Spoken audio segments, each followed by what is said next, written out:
অনেক স্বামী স্ত্রী আছে, অনেক স্বামী আছে স্ত্রীর ভালো গুণ দেখে মনে মনে আলহামদুলিল্লাহ বলে, আল্লাহকে শুকরিয়া জানায়, কিন্তু বোর কাছে কিছু বলে না, বোর এবার দৌড়ের উপর রাখে সবসময়।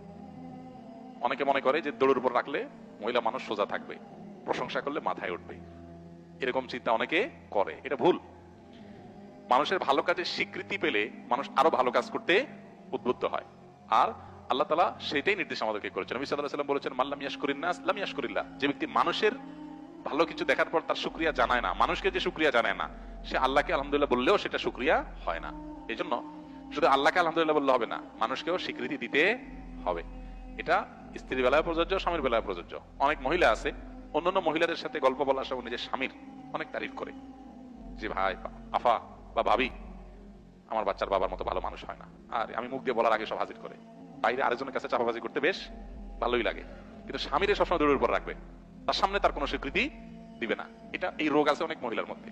একই কথা পুরুষের মধ্যেও, বাইরে যায় বউ রান্নার তারিফ করবে, চাপা পিটাবে, গলাবাজি করবে, তো বাসায় বউকে একটা বার সত্যটা স্বীকার করবে না যে আলহামদুলিল্লাহ রান্নাটা ভালো হয়েছে, বরং যতই ভালো হোক একটা দোষ বাইর করবে যে চাপে রাখি।